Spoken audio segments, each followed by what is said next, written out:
Ever pinch pennies all year for that one family vacation only to feel the budget blues afterwards? If so, I was just like you. After 3 vacationless years, I stumbled on credit card rewards travel and cracked the code to amazing vacations that I could actually afford. Welcome to Wonderland on Points. In this podcast, you will discover how opening credit cards strategically can save you thousands on travel. We're not just dreamers anymore. We're two adventurous moms turning dreams into reality. Join us as we spill all the points and miles secrets. And contrary to popular belief, you don't have to spend $1 million to earn 1,000,000 points. Traveling on credit card points isn't reserved for those with overflowing bank accounts. It's for everyday people like you and me, learning to turn routine expenses into free travel. Consider us your points travel guides. This is Wonderland on Points. Let the adventure begin. Welcome back to Wonderland on Points. I am your co-host, Mary Ellen. And I am Jo, and I know we haven't introduced ourselves in a minute, but I've heard from some of you guys that you want an intro at the beginning of our episode so that you know who's talking. We are just two adventurous moms who want to teach you how to go places with your family, and today is no exception. Today is going to be an awesome episode. You guys, if you've ever wanted to go to French Polynesia with your family, we have so much for you in this episode. I am so pumped. And Annie is just the sweetest. We met her at the Travel More conference, and she's a delight and an absolute wealth of information. So we can't wait for you to hear this episode. But first, Mary Ellen, some people in your family did some fun points and miles stuff this past week. Tell us about that.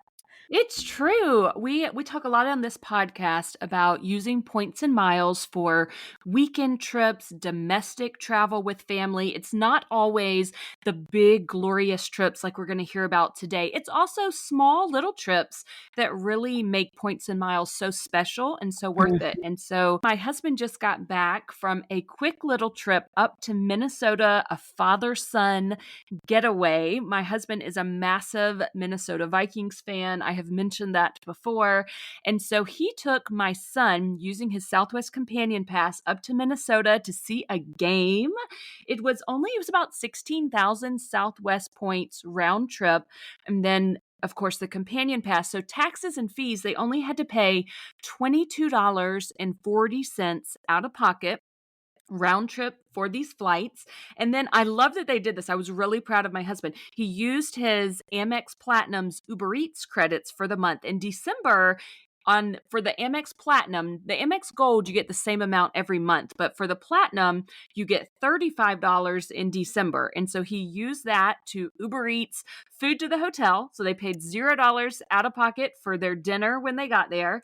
They used a Hyatt free night certificate that I had earned. So they paid $0 for their hotel. They had free breakfast in the morning. Like, he did all the things. He stacked up. So proud. Yeah, so many great things. So it really was an affordable trip. Of course, they had to pay for game tickets. The only food they bought was Subway at the airport before they came home, which was very impressive. That is joking. So impressive. Yeah, had it been me with him, had it been my daughter with him, we would have spent a lot more money on food. But my son is so just low-key, high energy, doesn't eat much. We need to feed him more.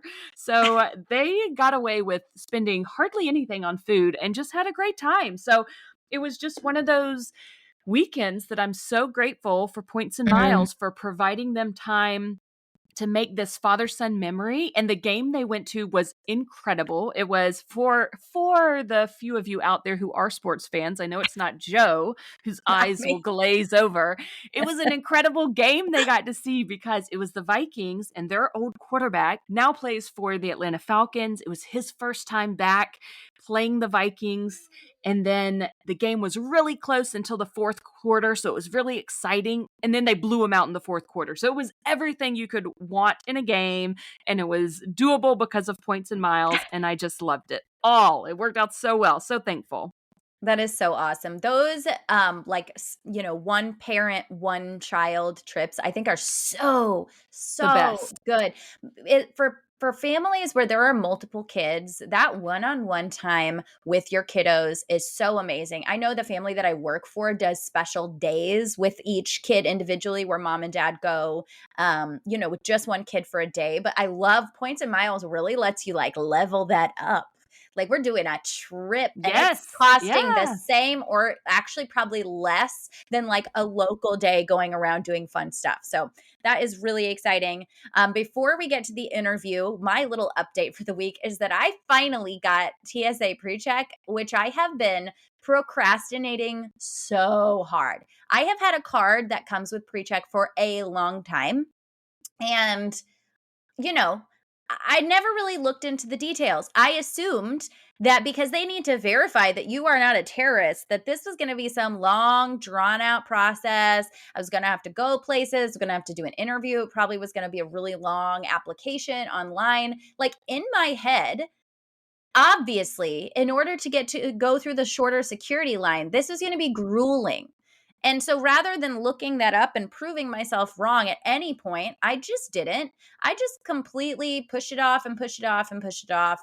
And I was like, you know what? We are traveling during a holiday weekend for San Diego. It would be really nice if I could get this before we go. I Googled it and I was like, oh, you get it in like a week or less most of the time. Now they say be prepared to wait 60 days for your number, but most times it comes in 1 to 5 days. And I was like, oh, okay, I'm just going to do this. It took me less than 10 minutes to fill out the application online. It was probably less than 5. I was not timing myself. It was so easy. Then it had me book an appointment. There is a place 20 minutes from my house. There were a million slots for the next day. It was wide open. I could pick any time I wanted, 10-minute increments the whole day. I just picked the one that worked best. I showed up. The most delightful woman in the entire world who I absolutely loved, who might now listen to the podcast. So if you're listening, I'm sorry I forgot your name. I'm really bad at names, but I had the best time with you. She was so sweet and lovely. She was a nurse who like now is doing the TSA interviews, but also uses this crazy app to take additional nursing shifts whenever she wants them at a variety of places around St. Listen, Louis. nurses always have side gigs. I can speak from It experience. was I am a nurse and we are side gig yes. people. You know what? I was like, it was so amazing because she said she was at the point of burnout. And so she didn't want to work like full time as a nurse anymore, but she still has her license. So she does this awesome, like almost like a corporate type job with the TSA interviews in this amazing, gorgeous office building. And when she wants to, she just uses this app to pick up a nursing shift every now and again and you bid on it. So you could be like, oh, I would like $50 an hour for this shift, please. And then you just go work at a local, it's nursing homes, hospitals, whatever. And you just pick up an extra couple $100. You get paid the same day. I wish I could remember what this app is called. I know this is not what this podcast is about, but I learned so much in the 10 minutes that I was there. And You never it know literally, what's going to it, happen. though I was there for probably 15 minutes just because we were chatting. If it had literally just been the picture, the fingerprints, I would have been in and out that door in less than 5 minutes. And now I should be getting my number any day. And I'm like, why did I push this off? I could have literally done this for our recent trip to Atlanta. I don't know what I was thinking. Yeah. Why does I nobody did talk about mine. this? Well, we're telling people. I did mine at the DMV. But, DMVs get a bad rap, but that's where mine is in my local area. And it was super fast. I didn't have to wait not 2 minutes. Once I got there, they took me in, fingerprints or whatever they do, and I was out in a zip. Super easy. It's why does everybody not do I almost don't wanna I think talk because about of it. global entry. Global entry gives it such a bad rap. Global entry, you have to have an interview, usually at an airport. It's a Mhm, way mhm. longer, more difficult process. But TSA PreCheck is nothing. It's super easy.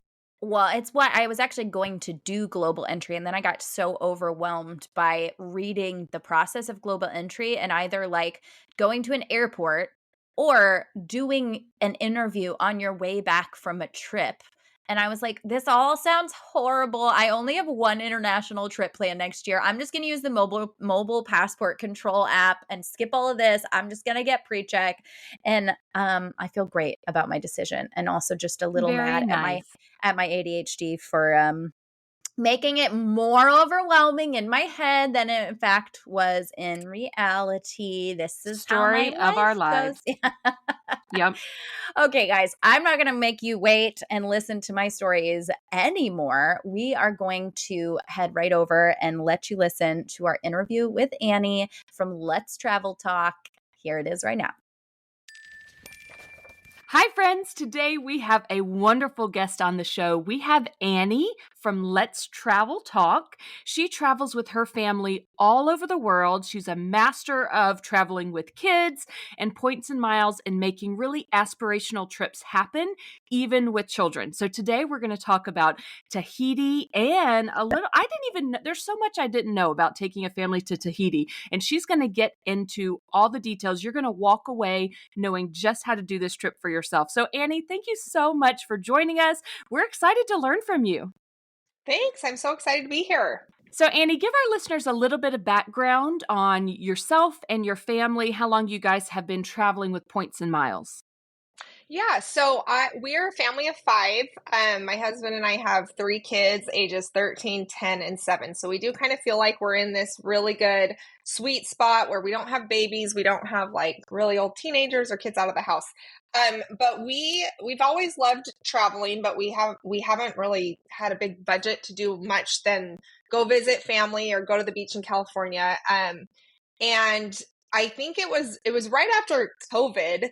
And I'd always heard about points and miles, and it always just seemed so overwhelming. And I was so worried about making a mistake or something like that. And then COVID happened, and I think, I don't know, did we all reach rock bottom? I'm like, well, if Oh my gosh, I don't yes. want COVID to hold us back, and I don't want our budget to hold us back either. So it was about 2021 where I jumped all in with points and miles, the crazy coupon style way with lots of credit cards and things like that. And yeah, we've been doing that ever since, and it's been amazing. I mean, there's just no way that we could afford to travel the way we do without the points and miles. I feel like COVID was such a jumping off point for so many of us. I feel like that's when I got really serious too. It's incredible though that you've turned this into a business in just a few years. Like that is amazing. How did that transformation happen to go from just doing it for your family to now you're doing it for so many people? Yeah, I kind of feel like I kind of won the Instagram lottery in that regard in some ways, because I decided to start the account. I don't know if you guys are the same, but sometimes I was so excited about it, and I'm just looking at everybody around me like, you're a free vacation waiting to happen. Like just figure this out. And like you can sometimes I go into it and could see people's eyes start glazing over. So I'm like, I'll just start an Instagram account and stop posting about this on my personal account. And Yep. it like really blew up. Like I went from 0 to 100,000 followers in 3 months, and it was like, okay, I guess this can be my job and my hobby. But it just, I mean, obviously, I'm happy it all happened, but I also wasn't expecting the growth in the business that fast. Yeah, no, that is crazy fast growth. I imagine that was a little overwhelming considering I can't keep up with my DMs with 1,400 followers. I Yeah, never know how it. yeah, relatable problem, probably not, but there were definitely just growing pains. I didn't have the back end support to like support the growth, so there was a lot of like catch up on the back end, if that makes sense. Sometimes I feel like Yeah. I'm never going to catch up. Well, you're doing great. Your account is extremely valuable. You do such a good job, like post trip, really breaking down everything in your stories, which is so, so helpful. I mean, I really feel like if anybody wanted to plan a trip that you've already done, they just have to go to your stories. They have all the details right there. And that is really, really helpful. Some of the points and miles accounts out there give you little snippets of helpful information at a time that is set to a trending audio, and then there's like nothing else. You're like, what do I do next? And so I think everybody should definitely go check out your account because it's very well done and clear why you've grown so fast. But today we are digging into a super, super fun aspirational topic, which is Tahiti. And I think this is one that a lot of people do not feel like they would ever do with kids just because of the cost and the distance and everything else. But you did it.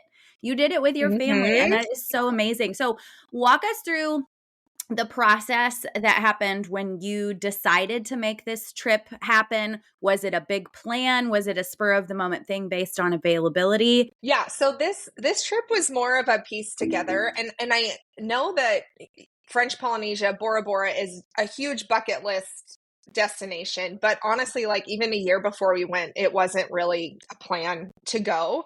A lot of it for us is it is really hard to leave our kids. We don't live by family, so childcare, I don't know, it's always been hard for us. So a lot of times it just makes more sense and is more economical, honestly, to take our kids with us, especially when it's points and miles. So, I think I actually started just by opening, there were elevated Hilton card offers. And so I knew that they were really good offers at the time. I think it was like 150,000 Hilton points, and it came with a free night certificate also.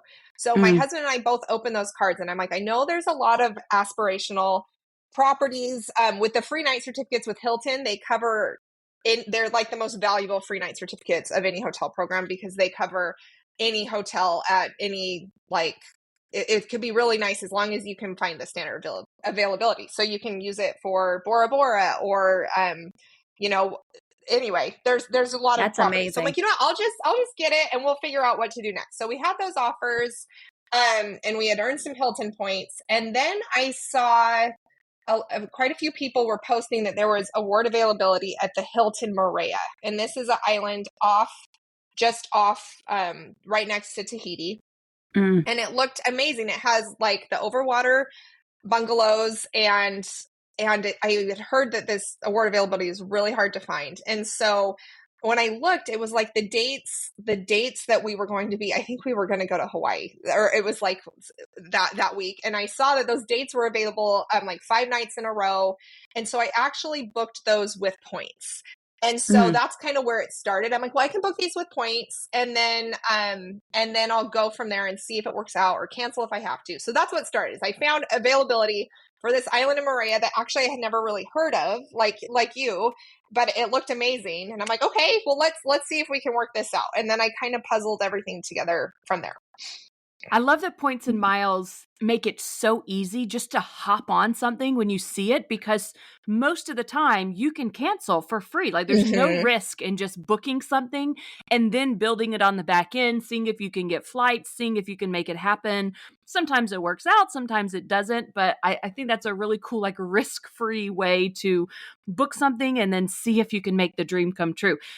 Tell us, so you decided you're going, you got the availability, you knew when you were going to go. Tell us about getting there, getting to Mo'orea, through Tahiti, and how did you find the flights? Where were you flying from? Did you have to reposition? And some people may not know what repositioning flights are. So tell us a little bit about that. Okay, so again, I didn't really know much about this either so it makes sense that if listeners have never planned a trip to French Polynesia, you wouldn't know. Tahiti is the main airport in French Polynesia, and there's a lot of islands. I think the most popular is Bora Bora, and so you need to get to Tahiti, and then that's kind of your stop off point if you want to go to these other islands. So we live in Phoenix, and you mentioned positioning. A lot of times with points and miles, you're going to get a much better point deal if you are taking direct flights. So for Tahiti, the best options, I actually I can tell you all the options because there really are only 3 that you can do with points to get, or not. I mean, Perfect. that's not necessarily true, but 3 most popular where you can take Air France. That's the Flying Blue program. So you can transfer your points to Flying Blue, and Air France has a flight, I think LAX and possibly San Francisco also to Tahiti. And that's a direct flight. These are the direct flight options. And then you can take a United flight from San Francisco to Tahiti. These are direct flights on points. So you could do United points. And then Alaska also has direct flights, I think, from Seattle. And, it's either SFO or LAX. I can't remember. But you can book Alaska miles. And those are kind of your 3 popular point options that people book. Mm-hmm. And you can always look, like I looked for flights from Phoenix to Tahiti, and with a layover, and the point prices are just like triple, just so much more. It Yep. just doesn't make sense, which is why we positioned. And so positioning is when you take a cheaper flight, or you can do that on points too. We flew Southwest, so we flew to LAX. And then we just left ourselves a really long wiggle room because obviously, like, the Southwest flight is not connected to the next flight. So we went that Right. morning. We gave ourselves 6 hours in LAX before our flight left from LAX to Tahiti. And we did Flying Blue. We transferred our points to Flying Blue, and then you use your Flying Blue miles to book your Air France flight. So it's a great option because every bank is a transfer partner of Flying Blue. So if you don't Yes. have enough Capital One points or City points, you can kind of pool those points together. And so I had quite a few. We actually transferred from Capital One, and our one-way flights for adults were, I think, 27.5 thousand miles. And then what's great That's about the pretty Flying good. Blue program, yeah.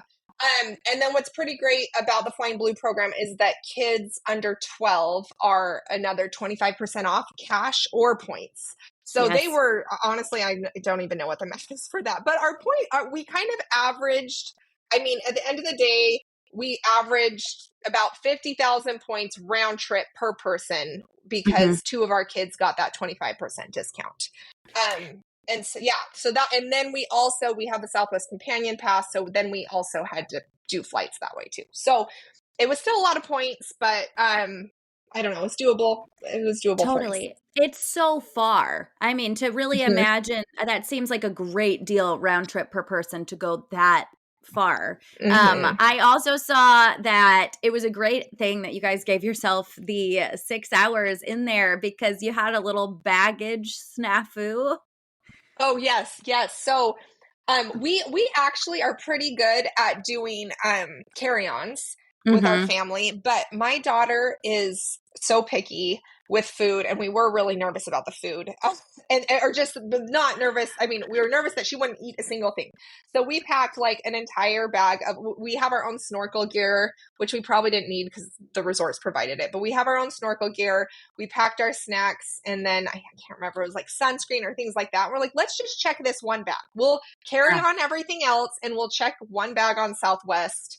And if we lose it, we knew like this is not like the most important stuff that to lose. And our one bag we checked got left behind. So that was such a bummer, but it got on the next flight. We just kind of had to wait in a crappy area in the airport instead of just like go through.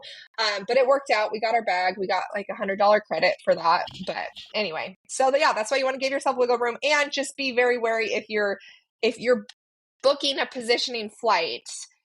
You want to be really careful about checking bags, I would say, because if it gets left behind in your flight, I mean, Southwest is not going to send the bag to Tahiti for you. Nope, not at all. Yeah, I do love the carry-on only route, but with kids and with $18 kids meals, you wanted to have some snacks prepared, so it makes a lot of sense. Sure. And I'm super glad you guys were able to get that back before you headed on that next leg. So how long was that flight? It's actually only an 8-hour flight, so I didn't think that was terrible.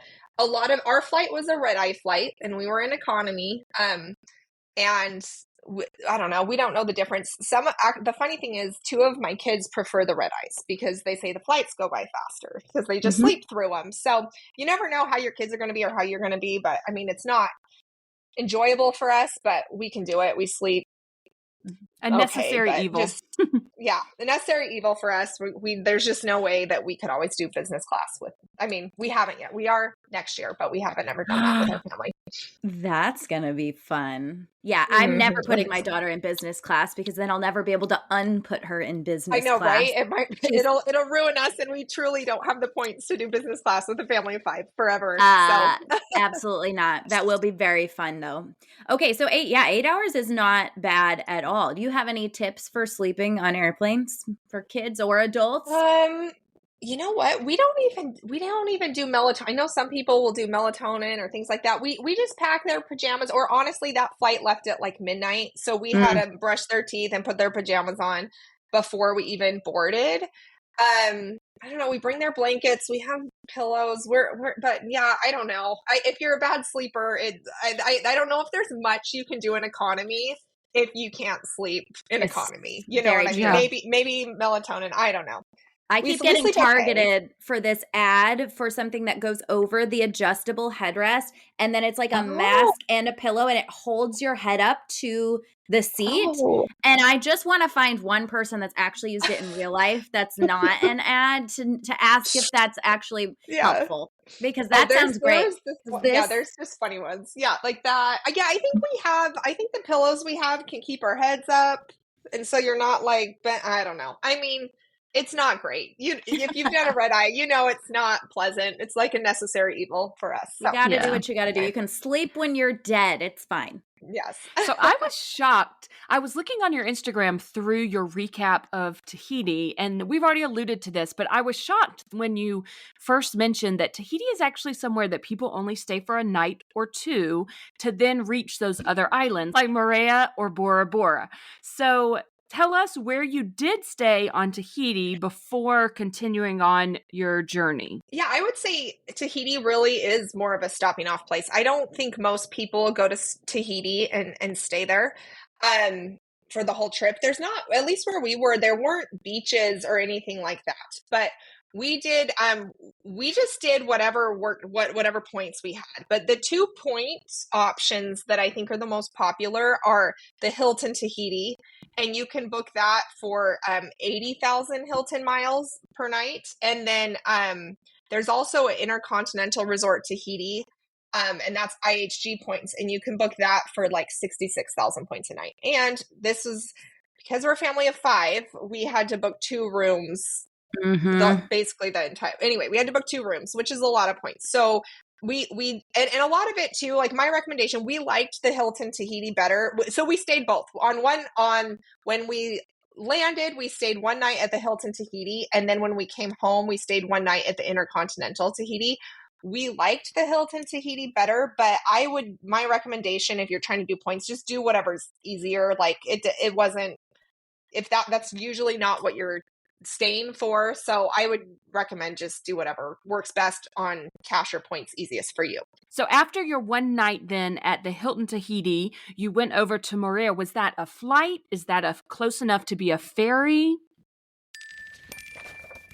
Hey guys, we're going to get right back to the rest of this episode, but before we do, we have a request. Look, if you've ever gotten any value from this show and you want it to continue to grow and to continue to serve you and have access to knowledgeable guests, if you could leave us a rating and a review if you're listening on Apple Podcasts or Spotify, that would be completely amazing. These ratings and reviews go such a long way into attracting new podcast listeners and helping us bring guests on the show. It makes us so excited to hear how we are helping all of you reach your travel goals. It really does. And if you're feeling up to it, take a screenshot of your review after you post it and share it to your own Instagram.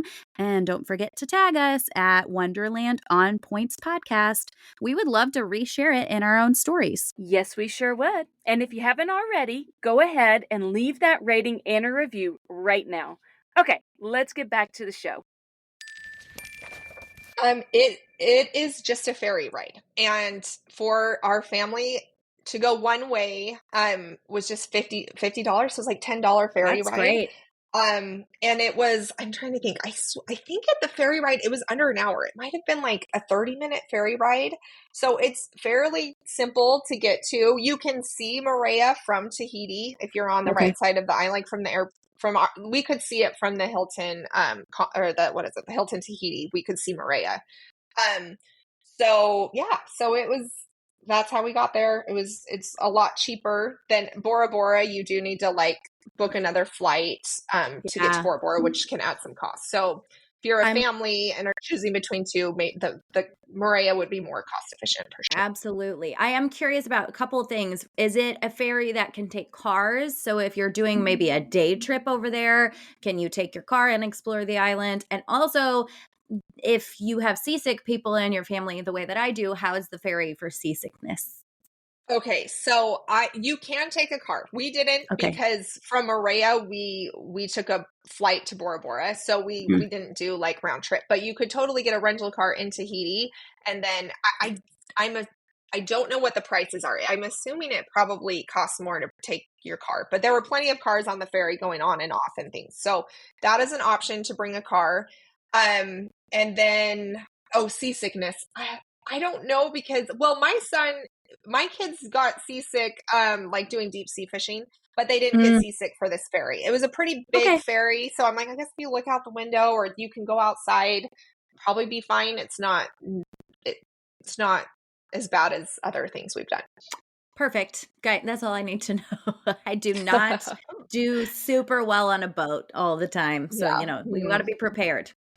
We had a For horrible sure. experience on the Puerto Rico ferry going from Oh Puerto Rico no. over to Culebra for Flamenco Beach, which was gorgeous. And we would totally go there again, but we would consider booking one of those little island hopper flights because it was You guys got so seasick? bad. So that lives in Oh the back of our no. minds. Every time we hear ferry, we're like, oh my gosh, my husband says it was the single worst hour of his entire life riding Oh that ferry. no. Oh So we take no. all the motion sick meds. Well, it's like I said, I don't necessarily want to say you'll be fine then. I don't know. We were fine. We got seasick on a different boat later, but not that one. So Well, that probably means something. It probably was pretty smooth then.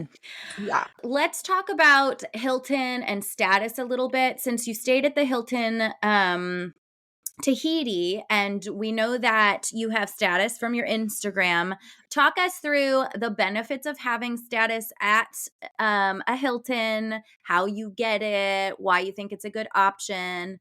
And then I will interject something afterwards about the really unusual way that I got Hilton status.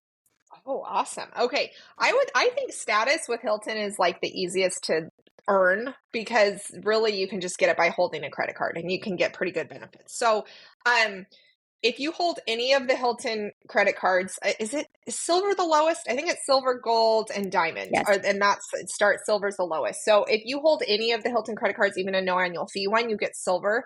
And with silver, when you book 4 nights on points consecutively, then you get the fifth night free. And so that is a huge way to save your Hilton points. And then if you have gold or diamond status, which you can get from holding some of their credit cards with annual fees.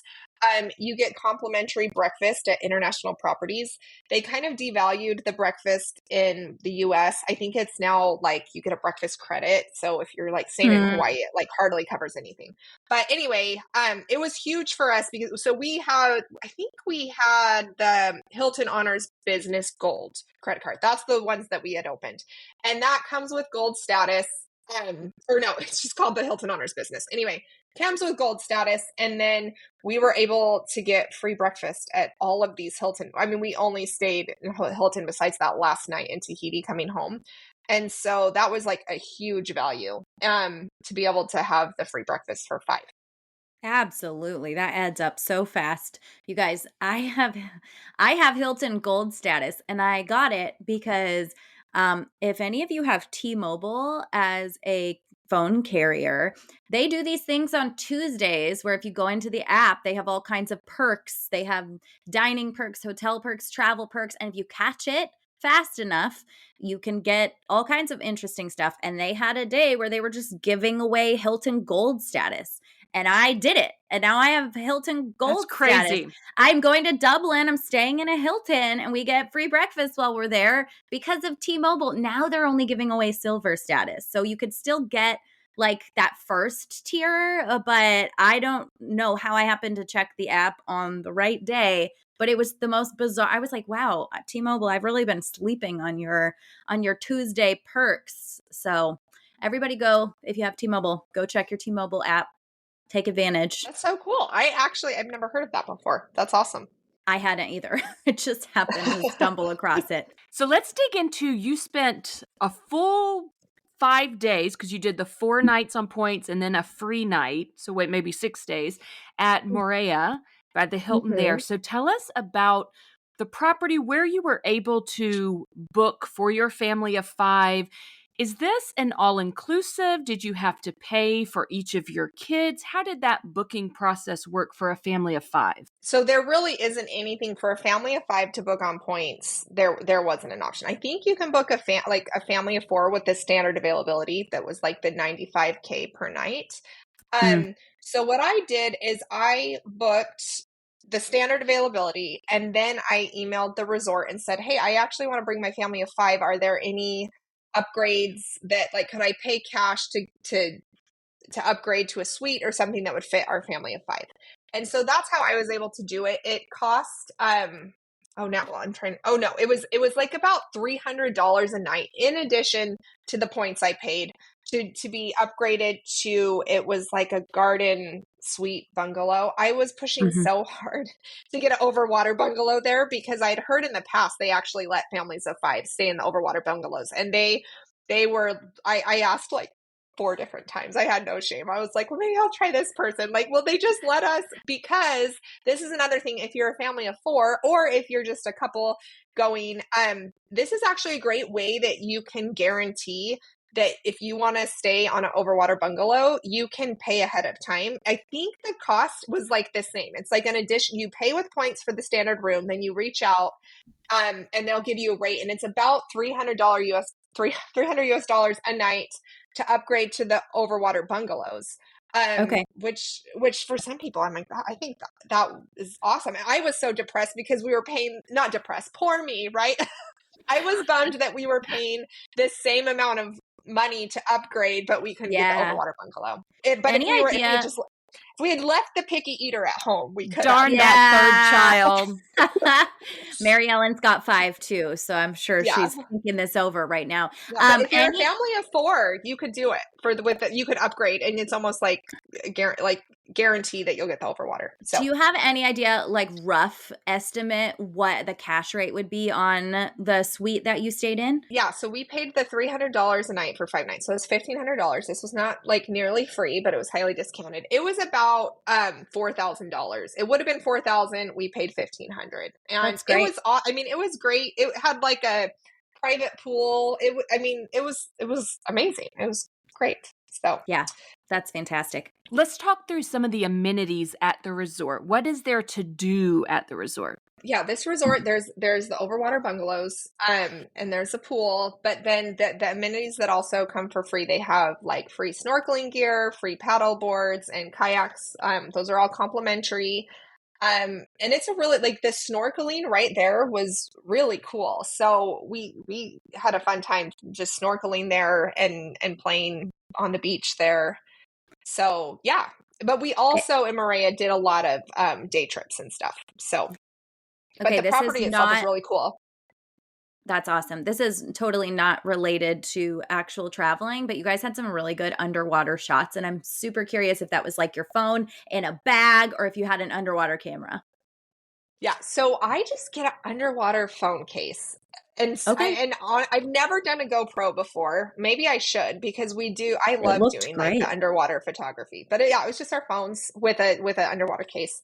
Like a So hard yeah, shell that's how we do it. case or one of those Yeah, soft, it's like hard flexible. shell. And actually, this is where I'm like, okay, you guys, this is like not good underwater photography, probably. It's hard to press the buttons underwater of your phone. Mm. So what I would have to do is go above water, press record, and then go down and record video, and then come back up and stop the recording. So there was a lot of like cropping on the back end. And even then, like, I couldn't take good pictures. Anyway, so that's if you want to go cheap, you can still get good video I do. quality, but I do want to go cheap. it's it's cheap. I think it's like $35 or something. I could send you a Okay. link or something. Yes, please do, Yeah. because we're going snorkeling in San Diego, and I want all the underwater. And I saw that, and I was like like, I said, I'm gonna I'm ask. like I know GoPro works better, for sure. There's probably other means to do it, but that was it's cheap. And honestly, iPhone quality is great. Yeah, I think. yeah, they looked awesome. They looked enough. so good. Yep, 100%. Tell us a little bit about the day trips that you did and how you booked them, and if you use them as points earning opportunities. Yeah. So one thing that's really cool about Mo'orea, the island kind of reminds me of Kauai. I don't know, just very green, lush, mountainy. Mhm.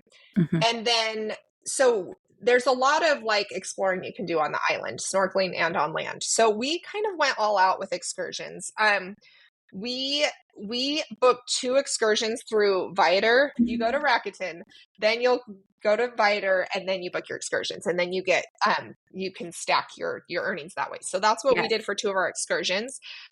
One was like this glass bottom boat tour, and they took us to see sea turtles, and we saw stingrays and sharks. And that tour, they let you touch the stingrays. I don't know. Part of me is like, I'm not sure if this is ethical or not. But anyway, that one, the stingrays were just like swimming up to us, and I'm like, are they feeding? They must be feeding them. They're way friendly on this tour versus like our other tours, they'd stay away. So there must be a spot where they know humans come. So anyway, and then we did and it was so awesome though. And then we also did like this Enjoy Mo'orea day tour that kind of took us around the island, not swimming. So it's like we did a hike and we saw like a pineapple plantation, and it was really cool. And then what the last, or probably our favorite excursion was well, my oldest son loves fishing. Like he's just, and it's funny because me and my husband aren't like fishermen or anything, but he just loves it. And so before we went, he was like Googling like deep sea fishing. And I'm like, oh, okay, now he's Google searching what fish he could possibly catch there. So last minute, like it was literally less than a week before we decided to book, it was Mo'orea Fishing Adventures is what it was called, but it was like a deep sea fishing tour. And I think we booked a private tour because I was nervous about our seasickness. So the other tours were not private, and this one was. So it was a little more expensive, but and it was kind of, they sold it as like, you know, deep sea fishing, and you could go snorkeling. And so we went out deep sea fishing. It was like a fishing miracle, because literally like within 5 minutes we caught like this, as far as like 5 or 6 foot swordfish. It was crazy. But as we're reeling it in, I was managing like like my husband's helped reeling it in, and my 3 kids are about to throw up. So it was like we got the biggest fish we could have ever thought we would catch within an hour, and it was like a 6-hour tour, and we're like, okay, well, we did it. Let's wrap it up. Yeah, let's wrap it up. But yeah, so we went back in like where it's not as, the deep sea fishing is like deep in the wavier seasick waters, but then we went back to the calmer waters to snorkel, and my kids recovered, thank goodness. Good. And we did give them medication, but I think we waited too late. Like I don't remember when we gave it to them, but we were like, we should have given it to them earlier. Anyway, so, but when we went snorkeling there, it was like, and he found this spot where there was just sharks everywhere, and now I can't even remember what kind of sharks they are, but reef sharks, maybe, I don't know, the ones. And this was our first excursion too, and my kids, I didn't know how, especially my 7-year-old daughter, was going to act, and she was like so excited. So we were just by ourselves swimming with all of these sharks. It was so magical. We loved it. And so yeah, we recovered fast. That ended up being my personal favorite tour, but it was kind of a rocky start. But we also, you know, we got to fish and we got to snorkel with sharks. It was great. That fish was unreal. It's crazy. What are the chances of that? That seems like it would be just really hard. I do want to interject for our listeners, because the amount of DMs that we have been getting lately about Rakuten specifically, and people thinking it's Temu. Guys, we've said it a million times, but I'm going to say it again. Rakuten is a shopping portal. It lets you shop at all of your regular places if they are a partner with Rakuten, including booking trips on Viator or many, many other places. And all you do is click through Rakuten first, and then you can earn Amex points or cash back. It is not its own store. It's not Temu, and it's not a scam. It's free and it's amazing. So, but like, I have been working overtime trying to explain to people what Rakuten is, and I am shocked by how many people still don't get it. And so here's just another example of how you can book tours and earn Amex points if you have an American Express. If you don't, you can earn cash back. It is a very good way to go for cash expenses for trips. So sidebar. That now I'm done. I also think that Rakuten is just hard to explain. Like once you've done it, it totally makes sense. So just like go to Rakuten and you'll figure it out. I mean, just not totally, but click around, you'll get it. It's great Yes. once you do it. It's so good, and I could cry at how many people are not, like, maximizing their holiday shopping. Let's talk about booking. I know you guys rented a car. Mhm. So how it's kind of intimidating renting a car in a foreign country.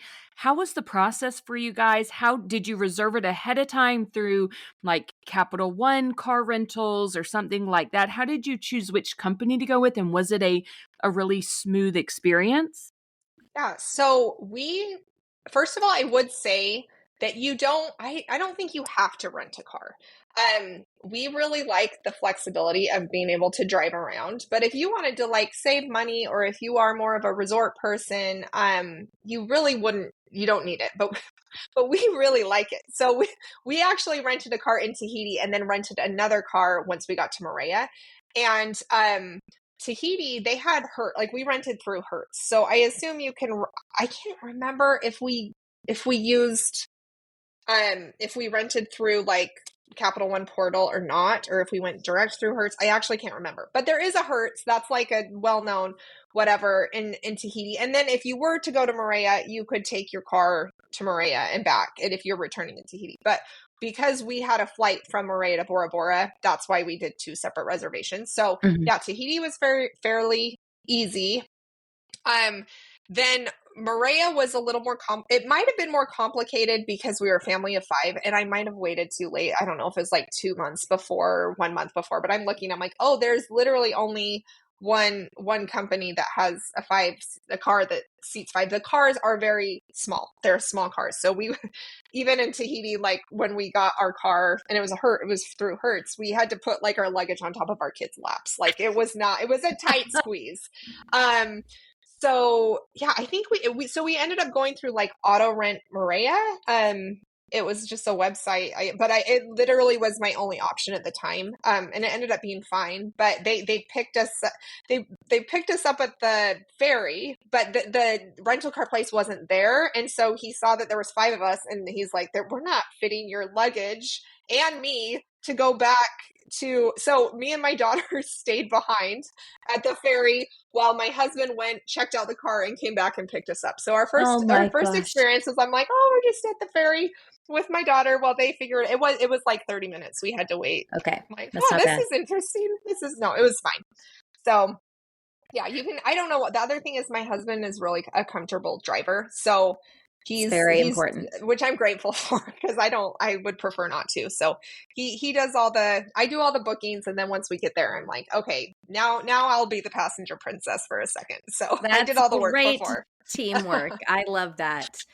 I saw that you guys visited a lot via car. It looked like, at least that's what I gathered, there was a very cool, was it a blowhole? What did you call that area where the steam? Oh yeah. So that was actually in Tahiti. So Oh, it we was. did, I missed that. yeah. So what we did is we only stayed one night in Tahiti, but we flew in. It was a red eye, so we got in at like 6 a.m. So we really had, that whole day in Tahiti, and then the following day we took the ferry to Mo'orea. And so I kind of got a rental car. I didn't want to book any tour. I mean, there are a few tours you can do in Tahiti, but I'm like, I don't know how we're going to feel. But I also Mhm. know that our hotel room might not be available. So we actually did do a few touristy things in Tahiti, but we had a car and we kind of drove around the island, and there was like, we went to a waterfall and a blowhole. So I think there are things like if you wanted to spend a day or two in Tahiti, you could do a few touristy things there. There are things to do. We were talking before we recorded about how Morea is very, very hard to find points availability. So, just for anybody planning the trip, Annie had said that it is an option to stay on Tahiti and ferry over to Morea to do day trips. And then the other option is there is way more points availability in Bora Bora, but you have to keep in mind the cost to get over there. And then just probably the points cost of the hotels themselves are higher, I would imagine. Yeah, and then one other thing I wanted to mention with Mo'orea, I have a couple of friends that have visited Mo'orea, but they're not into points and miles, and Mhm. they've done Airbnbs. Yeah. So you could argue that, I still, again, this is a family of five, we still spent $1,500 to upgrade so our family of five could stay in a hotel. And you could argue, I bet you could find an Airbnb Yeah. for around that. I mean, I don't know. I didn't check, but you know what I mean? If it's just about saving points, I mean, it's all, I will say this trip for us was the most points and the most cash that we've paid on a trip. So, and I'm so glad we were able to take our whole family, but it did come at a cost to take our whole family because we had to get two rooms or pay to upgrade. So Airbnb might actually, I would actually compare the out of pocket costs if you are, I know some people really like their resorts and hotels, but if not, Airbnb could be a great option. And then of course you can erase your Capital One Yeah. expenses if you want to do points that way. Right. And everybody always talks about, that it's not a great value to erase your travel purchases, but it can be so awesome if you want less coming out of pocket. And really, if you think about it, like if you're staying in a $1,500 Airbnb, it's 150,000 Capital One points. To stay in these resorts, you're spending hundreds of thousands of points, guys. So even, you might get more bang for your buck because the resorts were thousands of dollars per night or something like that. But still, if you're just going for the memories, if you're going for the stay, if you need a place to fit your family, like these are options to help less come out of your pocket. And that is totally okay. Don't get hung up on the cents per point. I know I beat this one like a dead horse, but please. It is, I will say it is such a bummer that this property is so hard to find availability for because Yeah. I does sleep four. I believe standard sleeps four. Sometimes in international countries it's like two or three, but it sleeps Yep. four. Right. So if it was just like open booking, I would be like, you guys, this is the place to go, do this. But it is really like, I don't even know if there's availability at all right now for this property. Is there any ways that you set alerts to look for hotel availability? Like I know people can do that with flights, but I feel like it's not quite as streamlined with hotels. Yeah, we used maxmypoint.com actually to find award availability for Bora Bora because I had booked, I haven't used it I didn't use it for Mo'orea because I think I had just heard about that or it was all the buzz because it's pretty rare that there's availability for this property. But once we booked that, I was like, maybe we could tack on Bora Bora a couple nights, which is what we ended up doing. But there was no availability. And I had set up alerts for those dates on maxmypoint.com. Mm. And I think it was like 2 months later, I got an alert that there was availability. And so that's when I added that on. We weren't originally planning on doing Bora Bora also. So, and I think there's also a Waze. I haven't used a Waze, but that's I haven't another. either. Yeah, and guys, you need to know that with Hilton points, you can combine points, right? Just so I'm assuming you and your husband, you both got the card or the sign up bonuses, and then you were able to actually pool those, right? Yeah, yeah. And there's like no limit or no fee to like move points, which is so nice. Not all programs do that. So So nice. moving the points. And then another huge thing that I had to do for this trip also, because we were booking two rooms off, or I mean, we booked two rooms or anyway, it was just a lot of Hilton points. But American Express also is a 1-to-2, it transfers at a 1-to-2 ratio. So 30,000 American Express points can transfer to Hilton, and that will turn into 60,000 Hilton points. So I had to use some American Express points to top off my Hilton too. Yeah. Great Yeah. option. That's why the people should be doing Rakuten. That's how you supplement Yeah, those Amex it's like- points, guys. Yes, it is. There Sure. was something that I saw on your Instagram that was so impactful for me. I wanted to bring it up as a mom of a young child and as a mom who does not have family nearby. You mentioned that you shared a story from your 30th birthday and how you were in the throes of parenting with really young children. Your three kids are pretty close in age. They were all young, and how that's very overwhelming. It's an overwhelming time in motherhood when you have young children and you don't have grandparents nearby for support. And you were saying that your husband surprised you. And I think this was early in your Points and Miles journey with a 2-night Hyatt Place getaway, and how it was just so magical just to have 2 nights to yourself with no kids for a moment. We love our kids, but to be able to get away. And you were reflecting when you were in French Polynesia with your whole family just about how special Points and Miles are and how now your kids are a little older. They're able to do so much more. You can go on these grand vacations that you really couldn't when they were so tiny. And I really appreciated you sharing that reflection because even though I do have two older kids, they're same ages as yours, I also have a toddler. I kind of started back over, and I don't have the family nearby, and it can be overwhelming sometimes. And I love that Points and Miles allows us the freedom to maybe go on a mom's trip or a getaway that we really need to help refill our soul a little bit and keep moving forward. Yeah, for sure. I think for me too, I just wanted to validate to people that it's totally normal. I mean, I think it's more normal to want to ditch your kids and go to French Polynesia without them. And I would have totally done that 5 years ago. But because of the ages we're at, and this trip was such a big, it was a big point splurge. And that with the tours and everything, it was also kind of a cash splurge for us. I mean, not nearly what it would have been. Mhm. But just to be able to do that with my kids now, like I'm so great. I'm like, oh, it was just kind of like this. It felt, honestly, it kind of felt like Christmas morning every day for me, with it, how fun it is to like watch your kids experience Yeah. something. That's how this trip felt like for me, because my kids were just so obsessed with, like, it was just so fun to experience it with them.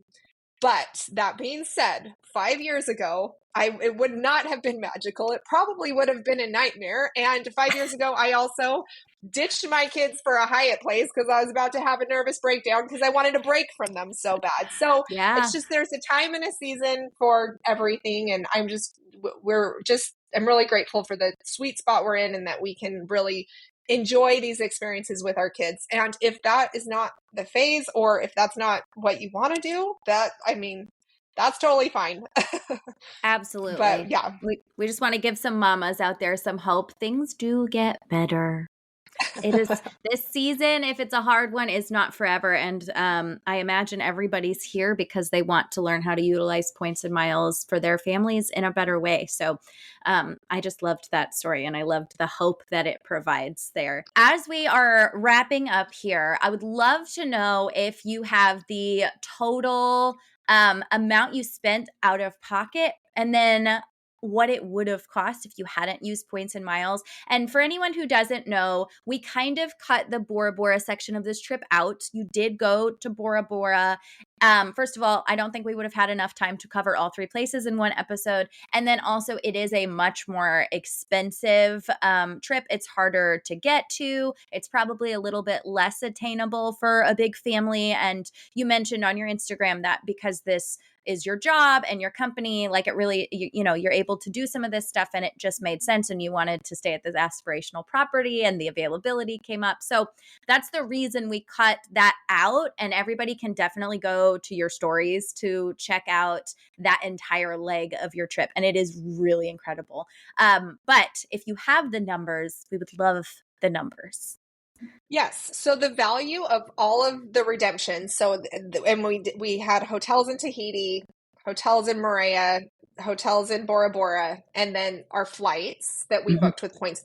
We redeemed $24,000 in flights and hotels, and then what we spent instead, and this included like the flight taxes and our room upgrades, was 3,500.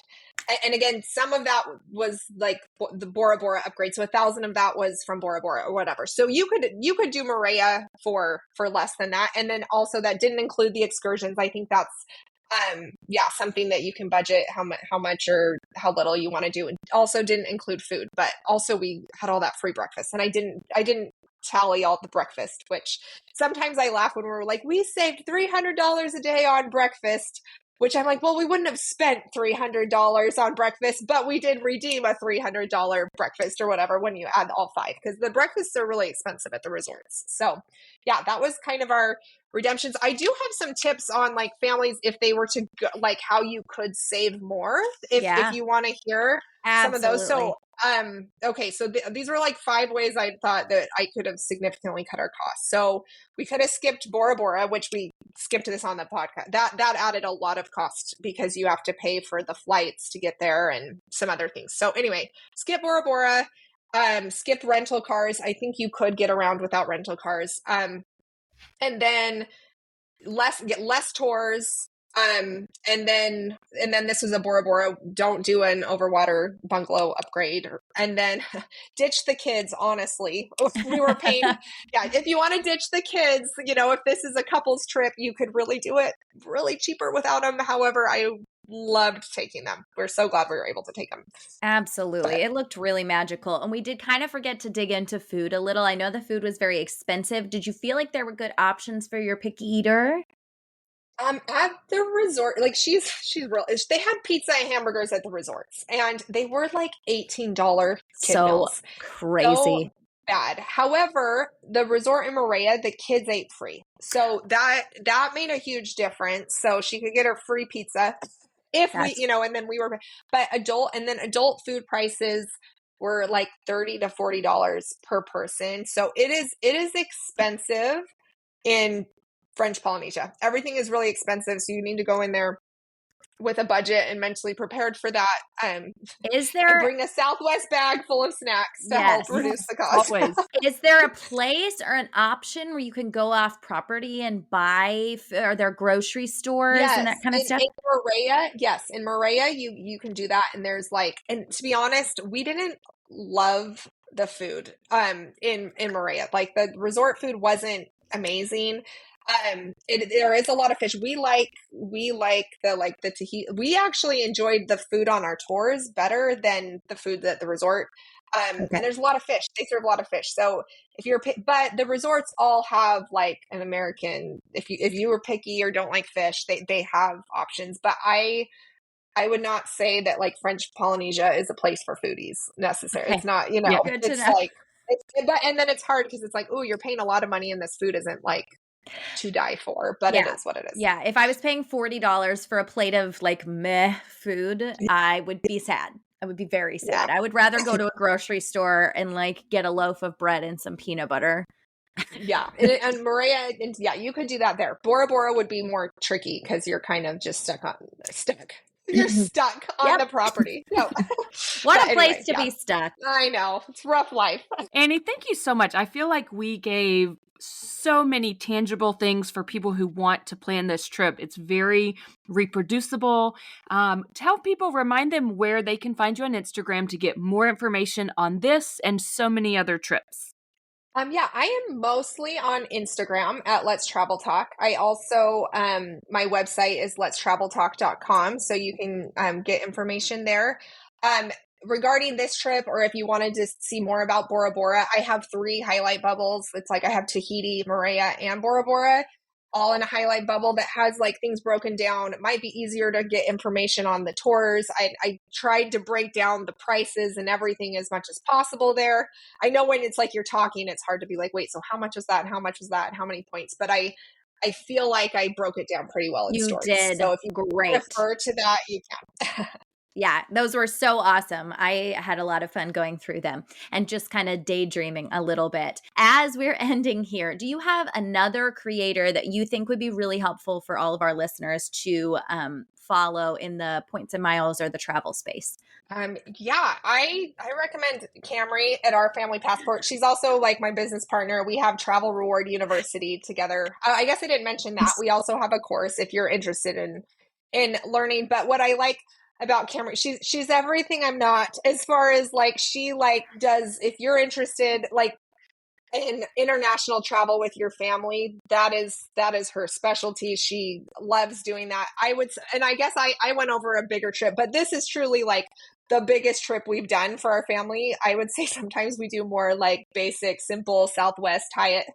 I love that in the points world, I can say that free Southwest and Hyatt is basic and simple, right? Just basic Hawaii, right? Anyway, but if you're interested in more international travel with your family, she's really, that's her thing. That's what she loves. Yes. And guys, she'll be on the podcast next week. So That's perfect. First you'll hear Annie, Introducing and then Camry. yes, and then next week you'll hear Cam, and it will be very awesome. Yeah, we have just loved having you here. We've loved talking about this aspirational trip, and I think everyone should go follow you. And I'm going to link it all up because a lot of our listeners are into the quote unquote basic Southwest Hyatt combo because that's the best thing for families. It really That's is. our jam. It's our bread It's so and good. butter. Yeah, we love Yes, it. I love Hyatt Southwest is still my, like, it's the best. Go It's to. great. Yeah, So, yeah. I actually mourned as I was planning a trip to Europe, realizing I can't fit 3 people in, like, the standard Hyatts, and I had to really pivot oh, I for that know. one. I Yeah, that know. was It's tough. rough. Yeah. But It's you know rough. what? It's rough. It's gonna be fine. That T-Mobile Hilton status is coming in for Yeah, that there one. you go. You get your free breakfast with your T-Mobile. There we go. Annie, thank you so much for being here today. This was so awesome. Awesome. Thanks for having me. If you enjoyed this show today, please consider writing us a review or clicking 5 stars wherever you listen to your podcasts. And please subscribe and follow along so that you never miss an episode. You can follow the podcast on Instagram or YouTube at Wonderland on Points Podcast. You can find me on Instagram at Family Travel for the Win with the number 4. And you can find me on Instagram at Points to Wonderland. If you're thinking about getting a new travel rewards credit card, consider using the links in our show notes. Using our links helps to support us and keep our podcast going so we can provide you with all the latest tips and tricks when it comes to traveling on points. And if you aren't sure which card is right for you, shoot us an email at wonderlandonpoints@gmail.com, and we would be happy to walk you through a free card consultation. That's also a great place to send us all of your comments and questions. Thank you so much for joining us, and we will see you here next time.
If you enjoyed this show today, please consider writing us a review or clicking 5 stars wherever you listen to your podcasts. And please subscribe and follow along so that you never miss an episode. You can follow the podcast on Instagram or YouTube at Wonderland on Points Podcast. You can find me on Instagram at Family Travel for the Win with the number 4. And you can find me on Instagram at Points to Wonderland. If you're thinking about getting a new travel rewards credit card, consider using the links in our show notes. Using our links helps to support us and keep our podcast going so we can provide you with all the latest tips and tricks when it comes to traveling on points. And if you aren't sure which card is right for you, shoot us an email at wonderlandonpoints@gmail.com, and we would be happy to walk you through a free card consultation. That's also a great place to send us all of your comments and questions. Thank you so much for joining us, and we will see you here next time.